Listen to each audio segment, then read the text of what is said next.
Keisha woke before sunrise, her small body heavy with tiredness, but her heart light with hope.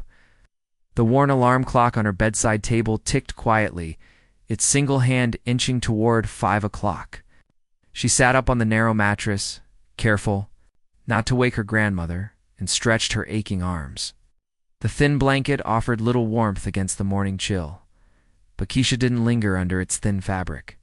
She swung her legs over the edge of the bed and slipped her feet into a pair of faded slippers. In the dim light of the single bulb hanging from the ceiling, Keisha moved quietly through the cramped living room and into the tiny kitchen.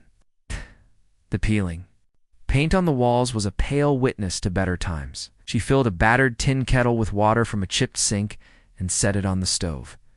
As the water began to heat, she reached for the small sack of oats she had bought on sale the day before. With slow care, she measured out a bowlful and added water. While the oats cooked, she sliced the last bit of day-old bread, planning to toast it later. Her grandmother, Miss Clara, lay in the back room on a narrow cot. The old woman's breathing was gentle and steady, but each inhale carried a fragile hope. Clara had fought a battle with illness for many years now, and her strength came and went like the seasons.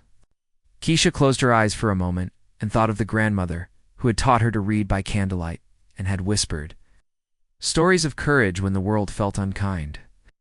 Today, Clara's eyes would open at breakfast, and Keisha would sit by her side and tell her everything would be all right. By 5:30, the oats were ready. Keisha spooned the thick porridge into 2 bowls, setting one aside for her grandmother. She poured a small cup of weak tea into a chipped mug for herself. She carried both bowls back to the bedroom, her footsteps soft on the cold floorboards. Miss Clara smiled when she saw Keisha standing there, and Keisha returned the smile, leaning down to press a gentle kiss to her grandmother's forehead. "Good morning, sweet girl," Clara murmured. Her voice was low, but it held pride. "Good morning, Grandma," Keisha replied, placing the bowl on Clara's lap. She sat on the edge of the cot, watched her grandmother eat, and felt a warmth spread through her chest. Taking care of her grandmother was more than duty, it was love. After breakfast, Keisha washed the dishes in the sink, humming softly. The sun was rising now, pale light filtering through the grime-coated window. She quickly changed into her uniform, a faded gray dress that she wore for her first job, cleaning offices at a local business center. The dress was several sizes too big, but Keisha had learned to fold the excess fabric neatly at her waist so it would not trip her. She brushed her hair into 2 simple braids and tied them at the ends with worn ribbons. Before leaving, she knelt by the foot of her bed and felt the small bundle she had hidden under her pillow, a stack of letters from her school. She was waiting for news of her scholarship application. College tuition was a dream that seemed almost impossible, but Keisha clung to it with every ounce of her determination. She fingered the letters but did not open them. She would check after her shift if time allowed. On the street, the air was cool and smelled of damp concrete and distant car exhaust. Keisha pulled her thin coat tighter around herself and set off toward the business center. Each step was heavy, but her mind was light, filled with thoughts of mathematics problems she had solved the night before and the stories she read under her grandmother's flickering lamp. Her shift began at 7. She swept empty offices, dusted desks, and took out garbage barrels. Most days the offices were quiet, but today a manager stopped to offer Keisha a bottle of water and a brief word of thanks. "You're doing great work," he said. Keisha smiled and nodded but said little. Compliments were rare, and she accepted them with a shy grace. By 11, she had finished her cleaning duties. She returned home only long enough to drop off her cleaning supplies and grab a quick sandwich that she made with the stale bread and a thin layer of peanut butter. Then she hurried out again, this time to the corner cafe where she worked as a waitress. The cafe was bright and noisy, a sharp contrast to the silent offices. The customers talked loudly over steaming cups of coffee and plates of pancakes. Keisha took tables in the crowded dining room, balancing trays of drinks and plates as she moved from one corner to another.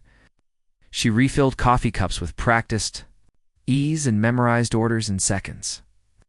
A little girl with curly hair asked for extra syrup on her waffles, And Keisha smiled as she poured. A businessman read the newspaper, barely noticing her presence. Keisha treated each customer with the same polite attention, no matter how small or large their order. During her lunch break, she slipped outside to call her brother, Marcus, who was staying with a distant relative. He was only 8, but already so wise. He told her about his day at school, about a math test he had passed. Keisha felt pride bloom inside her and promised to send him a letter that night. She climbed back inside when the buzzer called her, wiping her hands on her apron. And hurrying to the next table, the afternoon passed in a blur of orders and dishes. By 4:30, the cafe was quieting down, and Keisha handed over her apron to the next shift. She felt her legs tremble with fatigue as she walked home. The sun was sinking now, painting the sky in shades of orange and purple. At home, she found Miss Clara dozing in her chair, a thin blanket over her knees. Keisha set the table for dinner and heated the leftover oats for her grandmother. She had little left for herself, single eggs she had bought on sale. She cracked it into a hot pan and watched it sizzle. The smell made her stomach growl. Dinner was a quiet affair. Keisha and her grandmother ate in comfortable silence, speaking only when needed. Clara asked about her day, and Keisha told her of the kind manager and the little girl with the syrup. Clara nodded and smiled, her eyes soft. After cleaning up, Keisha sat at the small table with the letters from her school. Her fingers trembled as she opened the envelope. Inside was a brief note. "We regret to inform you." Her heart sank. She read the words again, hoping they would change. They did not. The scholarship committee had decided to award the spots to students with higher test scores. Keisha folded the letter carefully and placed it back in the envelope. She closed her eyes and let a single tear slip down her cheek. She thought of her mother, who had died when Keisha was just a baby, leaving her grandmother to raise her. She thought of Marcus and the life she wanted to give him.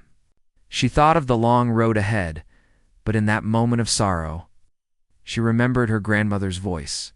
"Hope is what keeps us going." Keisha took a deep breath and opened her eyes. She would not give up. One door closed, she would find another. She reached for her notebook and began writing down new plans, part-time classes at night, small grants she might apply for, community programs that could help. When she finally lay down to sleep, her body ached, but her spirit was strong. She thought of the morning sun that would rise again and of the new day waiting just beyond her small window. Keisha closed her eyes and whispered a promise into the dark. Tomorrow, she would keep going. She would keep hoping. She would keep fighting for the life she and her family deserved. The next morning, Keisha woke to the sound of her grandmother coughing softly. She slid out of bed and padded across the room, careful not to stub her toes on the cracked floorboards. She poured a glass of water and held it to Clara's lips. Clara drank slowly, then smiled. "Thank you, sweet girl," she whispered. Keisha brushed a stray strand of hair from her grandmother's forehead. She knew Clara's illness would never fully go away. Each new day was a gift they shared together. Keisha dressed in her cleaning uniform and headed out before dawn. The night air was cool, and she pulled her coat tight around her. She passed by closed shops and darkened stoops, noticing how the city seemed to hold its breath before sunrise. In the distance, a lone street lamp flickered, casting long shadows across the asphalt. At the business center, Keisha swept floors and emptied trash bins as usual, her mind alive with plans. The scholarship rejection still stung, but she had refused to let it defeat her. During her break, she pulled out her notebook and reviewed the list she had begun the night before. Night classes at a community college, small grants to apply for, volunteer programs that offered tutoring opportunities. She added 2 more ideas: asking her supervisor for extra hours at the cafe and looking into a part-time cleaning job at a hotel downtown. A kind security guard named Raoul noticed her studying the list and asked, "You reading for school again?" He had seen her studying after work. Keisha nodded and offered him a shy smile. "I want to learn more math and science," she said. "Maybe one day I can be an engineer." Raoul nodded approvingly. "You have the drive," he said. "Keep pushing." When her morning shift ended at 11, Keisha hurried home to drop off her cleaning supplies. She greeted her grandmother with fresh oatmeal, then changed into her waitress apron. The cafe bustled with activity by noon, families sharing lunch, college students tapping on laptops, men in suits, talking business. Keisha greeted each customer with the same warm smile, moving fluidly through the crowded tables. During a lull, the cafe owner, Mrs. Ellis, handed Keisha an envelope. "I found this for you by the register," she said softly. "Ach!" Keisha's heart fluttered as she took it. She remembered the letters from her school. Could this be more news? She tore it open at her next break and found a note from a local community college explaining how she could enroll in night classes for free. Thanks to a new government program, Keisha's breath caught. So many doors she thought closed were opening again. She folded the letter carefully and slipped it into her pocket. On her way home, she stopped by the community college office to ask about the program. A friendly advisor named Ms. Patel walked her through the process. She would take evening classes in math, chemistry, and English, and she could apply for a small grant to cover textbooks. The courses started in 2 weeks. Keisha left with a renewed spark in her chest. She hurried home to tell her grandmother the good news. At dinner that night, Keisha laid out the letter and the forms on the small kitchen table. Clara's eyes lit up as she read them. "Keisha," she said, tears brimming, "this is wonderful." Keisha smiled, feeling tears of her own. She thought of her mother, who had loved school and dreamed big dreams. It felt as if her mother's spirit was whispering encouragement through Clara's smile. After clearing the dishes, Keisha went back to her notebook. She crossed off the idea of night classes, and grants those were in motion now, and added a reminder to apply for tutoring positions once she was enrolled. She imagined herself in a classroom again, learning alongside older students who had jobs and families. It would be hard, but she was ready. The next morning, on her way to the cafe, Keisha carried 2 letters, one acceptance from the community college and another from the tutoring program announcing a workshop she could attend. To prepare, she felt proud as she walked into the cafe and greeted the morning rush. Her legs felt strong, buoyed by hope rather than fatigue. One table caught her eye, a young man struggling over his laptop. Glancing anxiously at the clock, Keisha approached, balancing a tray of drinks. "Can I help you with something?" she asked gently. The man hesitated, then admitted he was stuck on a calculus problem. Keisha felt a thrill. This was exactly the kind of chance she had hoped for. She knelt beside him and explained the concept in simple steps. His face brightened as he nodded in understanding. Other customers watched as Keisha helped the student solve the problem. When he thanked her, he said, "You should be a tutor." Keisha laughed softly. "I'm going to try," she said. The man smiled and tipped her generously. Keisha felt her heart swell. Every small victory made the hard work worthwhile. Over the next 2 weeks, Keisha's days became a blur of cleaning, waiting tables, classes, and study sessions. She woke at 5, cleaned offices until 11, waited tables until 5, then attended night classes until 9. She crawled into bed after 10, her body aching, but her mind buzzing with new knowledge. Clara dozed peacefully beside her, and Keisha felt grateful for each moment of rest. In class, Keisha sat at the front, taking furious notes as her math professor explained algebraic functions. She asked questions when she did not understand, and her classmates came to respect her dedication. She formed study groups, trading tutoring help for honest conversation. One night, a classmate named Jorge invited her to form a team for a science fair project. Keisha agreed, excited by the chance to apply her learning in a real challenge. At home, Clara encouraged her. "Rest when you can," she said. "And remember, Keisha, even the tallest tree grows one ring at a time." Keisha smiled at the image. It reminded her that change was slow but real. She scribbled her grandmother's words into her notebook so she would never forget them. Meanwhile, the city seemed to notice Keisha's efforts. Her boss at the cafe offered her extra shifts, impressed by her skill with customers. Raul arranged for her to clean offices at a bigger firm where she could earn more. Keisha accepted these opportunities without seeking praise. Her eyes were on the future, not the present. One evening, as she left class, Keisha heard raised voices on a nearby street corner. She paused, remembering how she had saved the beaten man many blocks away just weeks before. She moved closer and saw a group of men harassing a young delivery driver who had dropped his package. Fear tightened her chest. She recognized herself in the driver's eyes. Young, vulnerable, facing danger alone, without thinking. Keisha stepped forward and called out, "Hey, leave him alone." The men turned, startled. One shoved Keisha, but she stood her ground. "Back off," she said firmly. The men muttered and scattered. The driver looked at her, wide-eyed. "Thank you," he said. Keisha nodded and helped him gather his scattered parcels. As she walked away, her heart pounded. She remembered how she had once feared for her own safety. Now she saw that strength could come from kindness and resolve. She realized a pattern. Helping others, no matter how small, changed her more than anything else. That night, Keisha sat by Clara's side and told her about the rescue. Clara squeezed her hand. "But you have a brave heart," she said. "You help because you care." Keisha thought of the young driver's grateful smile. She felt proud but also humble. She was still a girl learning and growing. Each step carried her closer to her dreams.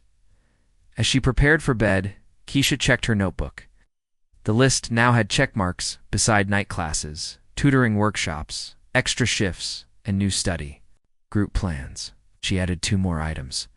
Find a community of mentors and keep saving someone's life, figuratively or literally, whenever the chance arose. Lying in the dark, Keisha thought of tomorrow. She would clean offices at dawn, serve coffee at noon, attend class in the evening, and study late into the night.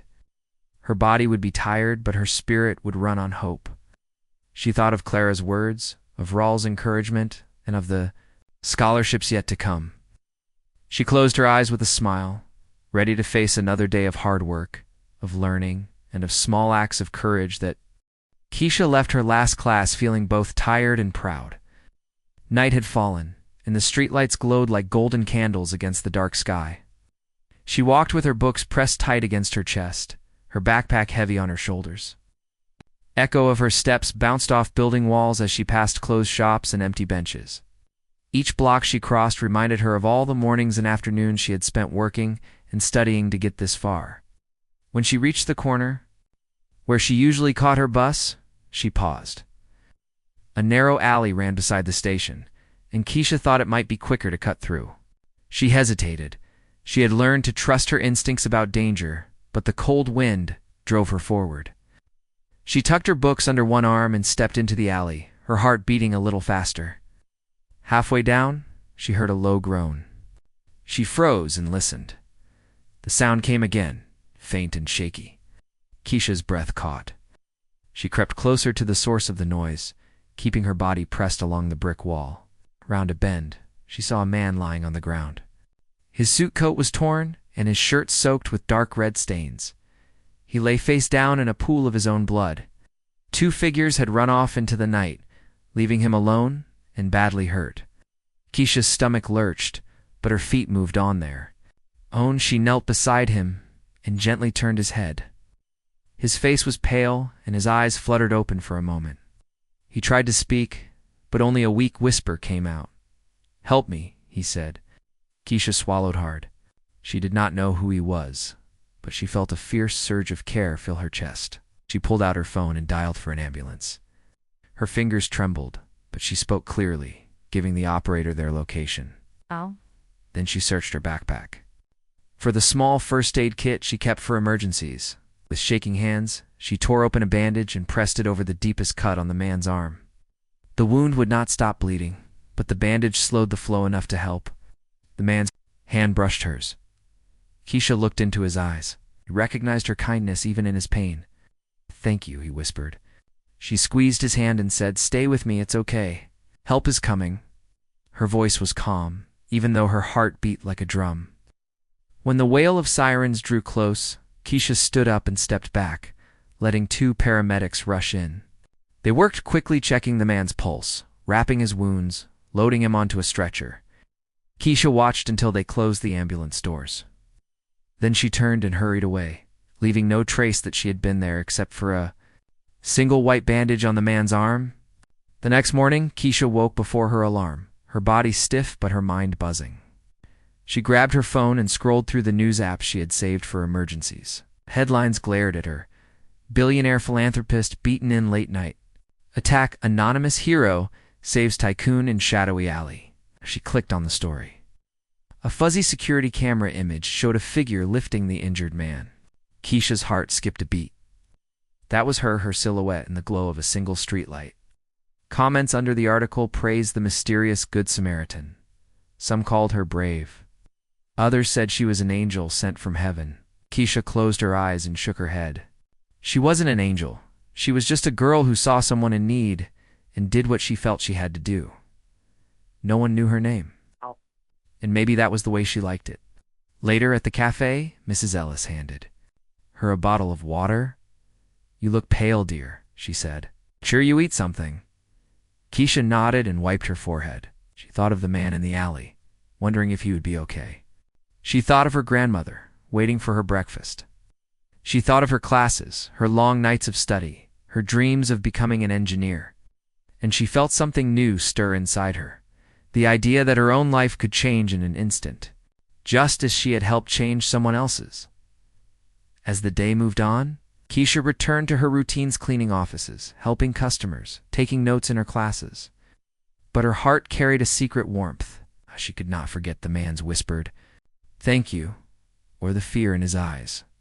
She knew someone searched for her now, someone who wanted to say more than just thank you. Yet she also knew she must be ready to face whatever came next, with courage and kindness, just as she had on that dark night in the alley. When she finally went to bed, her body ached from the day's work, but her spirit felt alive. She dreamed of a future where she would use her strength and her mind to help others, just as she had helped the stranger in need. And deep inside, she held a quiet hope that one day she would learn more about the man she saved, and why fate had led their paths to cross in that moment of danger and goodwill. ChatGPT said 2 weeks after the alley attack, Keisha found herself staring at an unexpected letter on her small kitchen table. The envelope was heavy, its paper thick and expensive. Name was printed on the front in neat gold letters. She picked it up with trembling fingers. Clara watched her from her chair, curious. Keisha tore the envelope open and pulled out a crisp letter. The first lines read, "Dear Ms. Washington, on behalf of Michael Barton, we extend our deepest gratitude for your heroic act of kindness.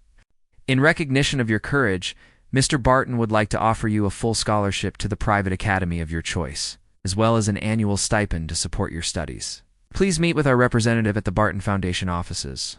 To discuss details, her heart pounded. Scholarship here would change everything. Private school meant smaller classes, better teachers, and chances to learn beyond basic community college courses. She could study engineering with real professionals guiding her. She glanced at Clara. "Grandma," she whispered, voice shaking, "they want to give me a full scholarship." Clara rose, steadying herself on the table. "That is wonderful. Keisha, you deserve it." Her eyes shone with pride. "You are so brave and smart." Keisha smiled, tears in her own eyes. She carefully set the letter aside and wrote down the meeting time on a scrap of paper. That afternoon, Keisha dressed in her best clothes, a simple dress she had saved for special occasions. She brushed her hair and pinned it back neatly. Felt like a different person as she walked to the Barton Foundation building. The tall glass doors gleamed in the afternoon sun, and she felt both small and important under their bright shine. Inside, a receptionist smiled at her. "Ms. Washington, please take a seat. Someone will see you shortly." Keisha sat in a row of plush chairs, her heart hammering. She imagined meeting Michael Barton, the billionaire she had saved. She pictured a stern man in a fine suit, looking at her with cool surprise. She tried to keep her breathing steady. A few minutes later, a woman in a smart blazer approached. She held a tablet and spoke with a gentle but firm voice. "Keisha Washington?" Keisha stood. "Yes. I'm Ms. Reynolds, Mr. Barton's executive assistant. Please follow me." They walked down a wide hallway lined with polished wood. In modern art, Keisha felt her shoes click on the marble floor. Ms. Reynolds led her into a spacious office with floor-to-ceiling windows overlooking the city. Mr. Barton sat behind a large desk. He was taller than Keisha expected, with salt and pepper hair and kind eyes. He wore a dark suit pressed sharply. Yet when he saw her, his stiff posture softened. "Keisha Washington," he said, standing up. His voice was deep but warm. "You for coming?" Keisha bowed her head. "Thank you for the invitation, sir." He gestured to a chair. "Please, sit." She sat, feeling her knees shake. Mr. Barton settled behind his desk and steepled his fingers. "I'm honored to meet you again," he said. "You saved my life that night in the alley." Keisha's eyes widened.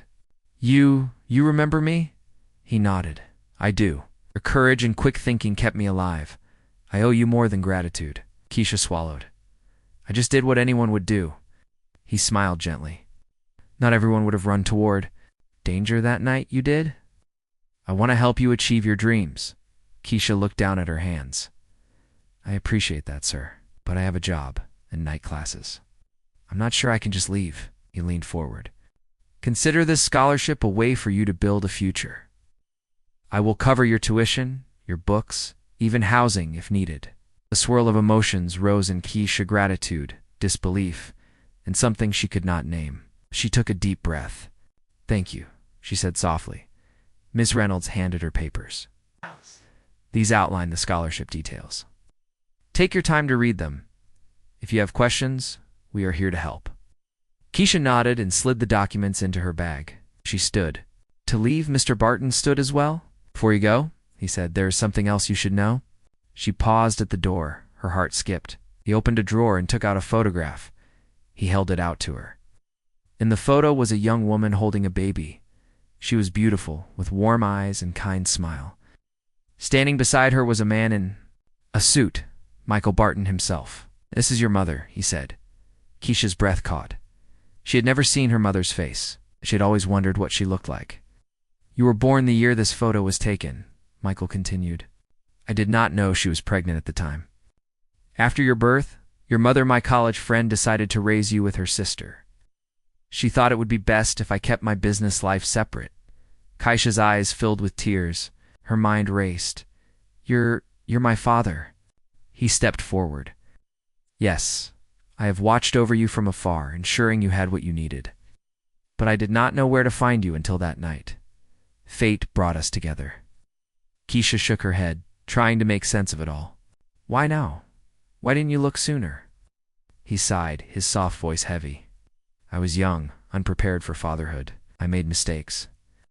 I asked my assistants to find you, but your grandmother asked that I wait until you were grown. She wanted you to live without the complications of my world." She stared at the photo, her chest tight. So many questions lay between them about years lost, about his absence, about the life she had built alone. He placed a gentle hand on her shoulder. "I'm sorry for the distance.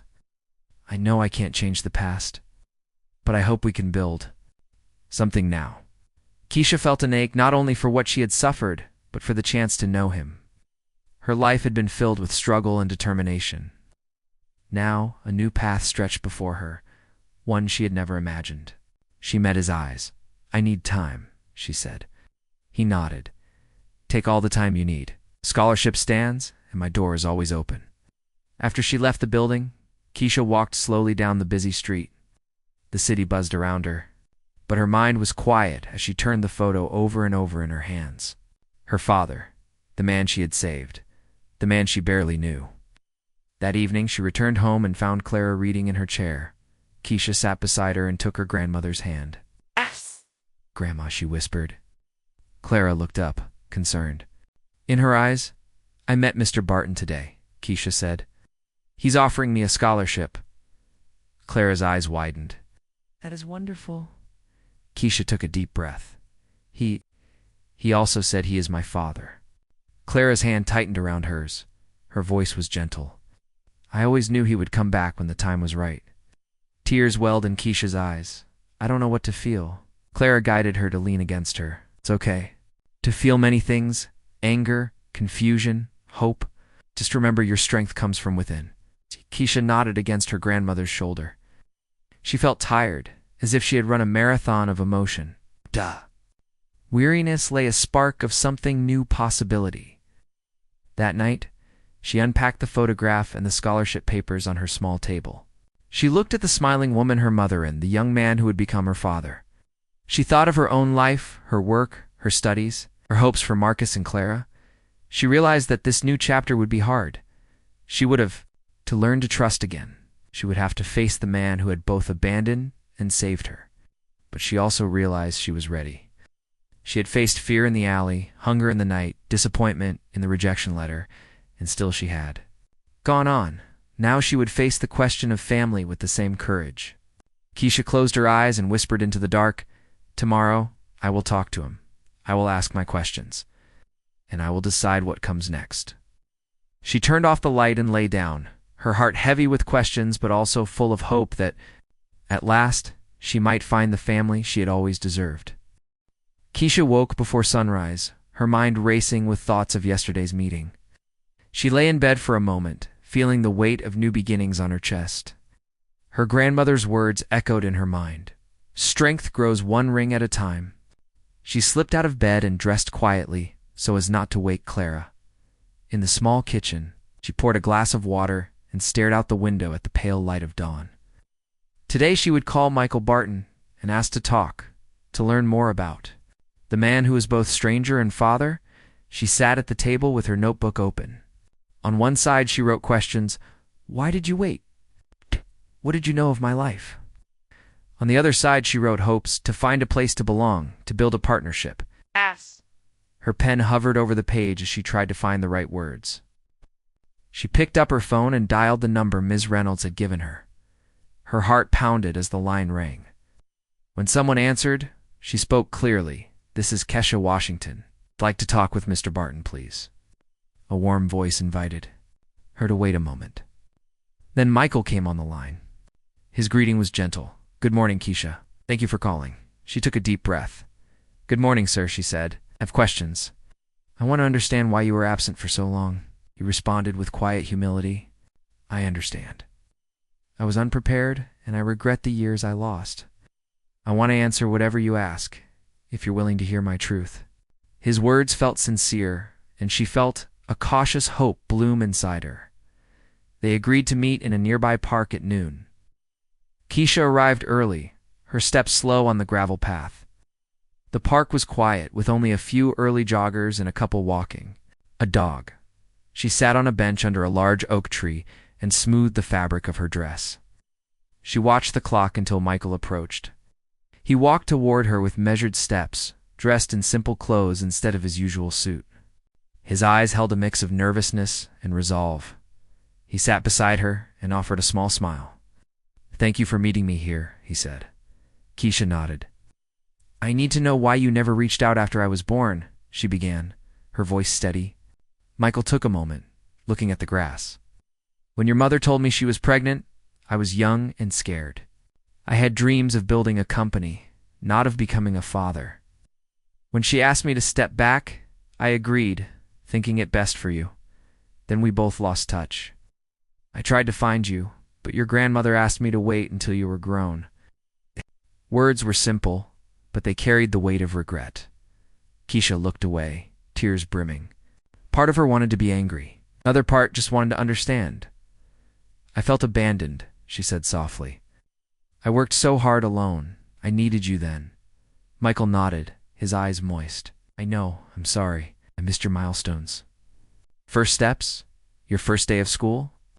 I could never make that right, but I want to be here now, if you let me." He reached out and she hesitated before taking his hand. It felt warm and real. They talked for an hour, sharing stories. Keisha spoke of her struggles, raising Marcus, caring for Clara, juggling jobs and classes. Michael listened with full attention, asking questions and offering quiet praise. Then he spoke of his life, the pressures of business, the loneliness, of success, and the moment he realized how empty it felt without a family. He told her how he watched from afar, sending support quietly when he could. "I was foolish not to reach out sooner," he admitted, "but I'm here now." The time they rose from the bench, the sun shone brighter, and birds sang overhead. Keisha felt lighter, as if a great burden had lifted. She realized that truth and forgiveness could heal old wounds. Michael asked if he could take her to lunch, and she agreed. Over simple sandwiches at a small cafe, they spoke of the future. Her scholarship choices, his hopes for her education, and the chance to reunite their family. She introduced him as Michael, not Sir, and he smiled. When they returned to her apartment, Clara was waiting in the doorway. She stood taller than Keisha had ever seen her. "I see you brought company," she teased softly. Keisha grinned and guided Michael inside. Clara hugged his arm with surprising strength. "Welcome," she said. "Yeah, we have a lot to catch up on." In that moment, Keisha felt a circle close. The past and present meeting in a small living room. Ready to shape a shared future? In the days that followed, Michael helped Keisha with her scholarship details. He visited her classes, not to teach, but to learn alongside her, asking questions in algebra and lab sessions.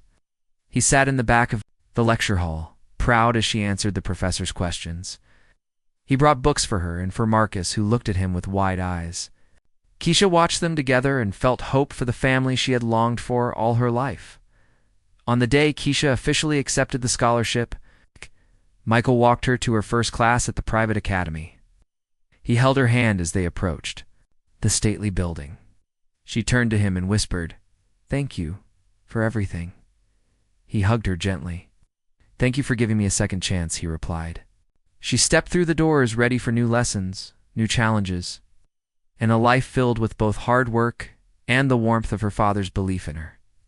That evening, Keisha returned home with a smile she had not known possible. She found Clara and Marcus in the living room, reading by lamplight. She dropped her backpack and knelt to hug them both. "I did it," she said, her voice bright. Clara patted her hand. "Yes, you did." Marcus jumped into her lap and she laughed. In the soft glow of the lamp, Keisha realized that her journey, once lonely and hard, had led her to a new beginning. She had saved a stranger in need, only to find her own life transformed in ways she never expected. And now, surrounded by family and filled with hope, she looked forward to all the days yet to come, ready to face them with courage and love.